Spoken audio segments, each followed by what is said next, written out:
Only one of us is trying to get mentioned in the same sentence as the other. Me being talked about with Ali Siddiq does nothing for my credibility or anything. Right. Yo, what's up? This bruh man from the fifth floor, and you tuned in to Forgotten Kings TV. Moments ago, Katt Williams finally addresses the controversy involving him and comedian Ali Siddiq. That's right, y'all. As we all know, earlier today, Carmelo released his latest interview with Katt Williams, and of course, he asked Katt to speak on the many beefs he's had since his viral Club Shay Shay interview from last year. All right, now, of course, as we all know, Katt Williams pissed off a lot of people ever since his sit-down interview with Shannon Sharp. Okay, now, Ali Siddiq, on the other hand, his issue with Katt is completely different from the comedians who pretty much reacted, right, to their names being mentioned in the Club Shay Shay interview. Now, Ali, he went on Willie D's podcast last year to shed light on his beef with Katt Williams. Of course, he also was on Carmelo Anthony's podcast earlier this year, once again being asked about the controversy involving him and Katt Williams. Now, of course, we already know, last year, Katt Williams had an incredible run. Okay, we talking about arguably the greatest YouTube interview in history. You get what I mean? 90 million views. Listen, Katt Williams definitely made history with his interview, right? Since then, a lot of the momentum has died down. You get what I mean? And Katt has been on the road on his comedy tour, doing the best that he can to push the momentum because, like I said, he mentioned a lot of comedians, and some of the comedians, you know, they took advantage of the oop, as they would say, the alley-oop, the name drop, going out there, responding back when doing shows. But for the most part, like I said, a lot of controversy surrounding this Club Shay Shay interview. Now, on a serious note, Katt Williams did purchase a military base in hopes to launch his own movie studio. You get what I mean? To compete with the Tyler Perry and things of that nature. So it goes to show, Katt Williams, he isn't all talk. He out here doing the best that he can to push the brand forward.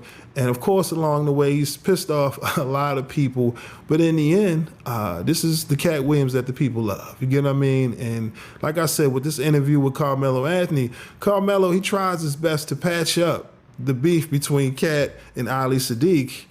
And man, good luck with that. Like I said, I'm curious to know, what are your thoughts on all of this controversy involving Katt Williams, Ali Siddiq, and other comedians who have been very critical of Katt Williams ever since his Club Shay Shay interview. Again, y'all let me know your thoughts on everything down in the comment section below. And also, if you want to see the full interview, I'll make sure to leave the link in the description. But I don't want to hold y'all any longer. Let's go ahead and run the clip. Make sure to like, share, subscribe if you haven't already. But yeah, let's get right to it. I just said I didn't remember the guy. So I said I don't know the guy, right? And then other comedians showed me pictures where I'm around the guy. He's in the same room as me. Maybe I'm too old. I feel like if I don't have your number and you don't have my number, we never exchanged numbers, then nigga, I don't know you. I feel like if we've never communicated or like... Okay, so, but if I said that I didn't know you and clearly I've been around you, that was the only apology I could have made to the guy. And so I didn't have any amends that I was trying to make. So when it was suggested that he meet up with me, he was confused at why I was not going to be having no apologetic energy. Like, no, nigga, I'm not apologizing. On site is on site. Like I'm the person being crossed in this situation, not vice versa. I'm not sure what he said, but whatever he said, it didn't involve me doing something to him or doing something against him or stepping outside of code. I'm not sure what he said the issue actually was, but I'm saying at the end of the day, you can't afford to be a comedian and be black and be short and be righteous and have me as a op, my nigga. It's counterproductive to your very existence. Not just because I'm him, but because you're not. I have nothing disrespectful to say about him because I don't know him like that. Like, as a comedian, I think he does a great job. He's a storyteller.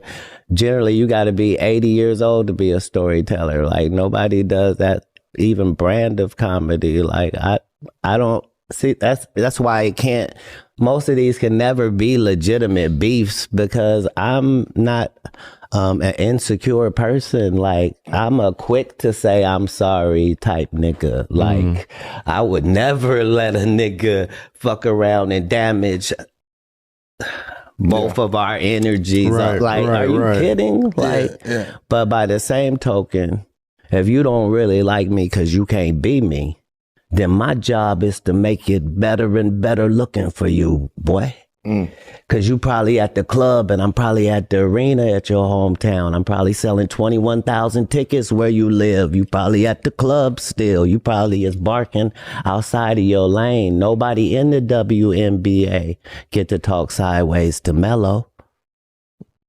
So why I'm gonna let these little rails and niggas in a whole different, these CBA niggas, why I'm gonna let them talk about what I got going on over here in the real league? It's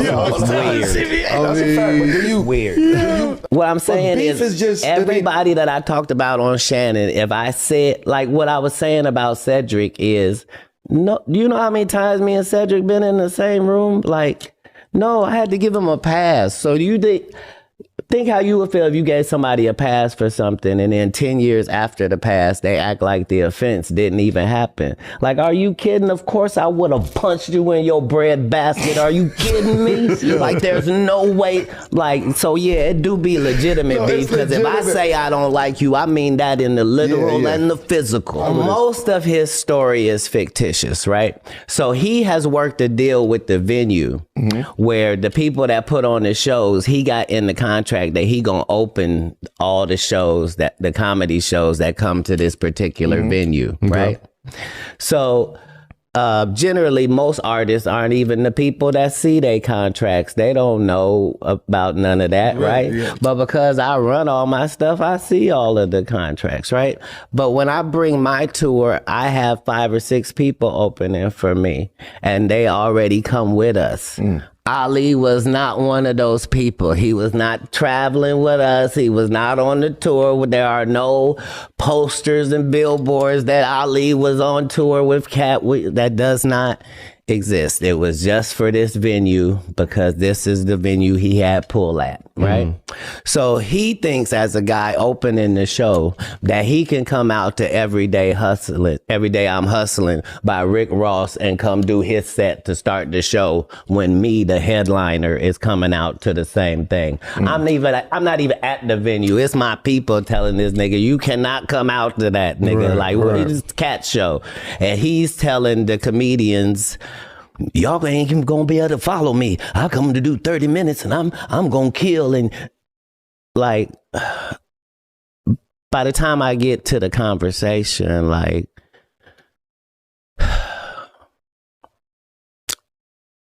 either Ali can perform or I can. You see how that's a no-brainer? Right.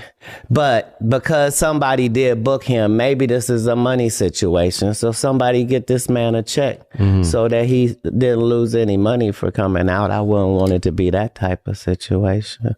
So no matter how you break this is never me versus him. Like, he was never, like, that's why he can't tell you about any conversation he was having with me and how that's just not possible. Like, I already had the people on the tour that was on the tour already.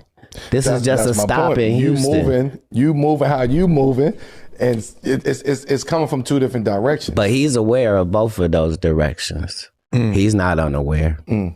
Is it salvageable? He told you himself there's nothing to salvage. Copy. I'm saying it would be different if we had a relationship and it went awry. We never had a relationship. He was on an opposition team. He's the enforcer for Bill Bellamy and D-Lay and Billy Sorrells. So because that's his squad, because that's his squad, I'm over here, you dig? Right. And everybody understands that. So you drew the line. Hey, I didn't draw anything. Okay. But I will acknowledge the line at all times. Indeed. Like, there's no cards to play on me. There's no way for you to be in open competition with me and wanting to do harm to me when you know how important I am to this thing. And the fact that you're supposed to be that as well is unforgivable. Like, it's almost sacrilege. I mean, I get it. I totally understand. But you talk about balance. Because at the end of the day, he a trustee. As a nigga that go to jail, we don't give a fuck what the trustees say. They always talking. So how do you balance that though? Because you said balance. I just Only showed balance you. equal balance, right? Left fist, right fist, same way he balances. but you just said another thing though. You said knowing how important you are to this, right? Why would you As an independent artist who didn't give in to Hollywood, who's just got the same. But if you deck a nigga in the street, you know what I'm saying? Like that could jeopardize what you got going. That was none of he and I's interaction at any point. Like it's impossible for it to be a beef. I never had a grudge with this guy. Even outside of it being beef, you said he would come in and say I got 30 minutes, nobody can file me, all that type of stuff. But he was just saying that to the comedians that I had as openers. That's what I'm saying. I'm like, at least at that same level, you can at least respect that energy as a stand-up comedian when you want the competitiveness of wanting to be the guy. Nah. He'll tell you when we go to play an away game, stay the fuck over there. This is the away version over here. That's the home locker room over there. You stay over there. We over here. Right? Like, knock it off. We come through two different directions. This is an away game. How you finagled your way. Yeah, break that down for me for folks who may not. To get adjacent to my team, but you don't respect me as a leader and captain of the team, and you also disrespecting the rookies. Right. Like, knock it off. Where do you play? You probably play at the Chicken Shack. They got 150 seats in there. Go live that life. That's your real life. This is an arena.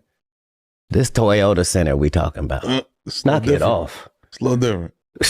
I ain't gonna have the conversation. Hey man, I'm a fan of both of y'all brothers. We tried. We tried. Trompy's gone. I'm like, damn. Not only did you try, man, it didn't work always. It did work. Watch this. If you guys can tell me that when you had the conversation with him that he said something differently than I said, So what are you saying? You saying he went for peace? You saying he went for peace and then I messed it up by coming on and not accepting it? No. I gotta We heard his piece. The way I interpret Right. He also told you that there could be no making amends for because of the lines that have already been crossed. Yes. Okay. For me, it's only the fact that they've been crossed when I have no beef with him. Yeah. But it seems like those lines are imaginary. Nothing in my world is imaginary. No, to him. Or self-generated. Exactly, that's what I mean. Right, but I'm saying only one of us is trying to get mentioned in the same sentence as the other. Me being talked about with Ali Siddiq does nothing for my credibility or anything. Right. Him being mentioned with me, though, somehow puts him in the conversation of greatness without needing 60 movies. He can have 0. Without having 50 network appearances, he can have 0. With 13 specials, he can have 6 and still be in this same conversation. It's for us to not allow that. And we do that by ignoring every episode of everything that he's on. Thank you for watching my video. If you like what you see, make sure to hit that subscribe button if you haven't already. And also hit that notification bell to get the latest on hip hop, sports, comedy, whatever. All right, we got you covered over here at Forgotten Kings TV. And also, click on one of these videos, okay? All right, y'all.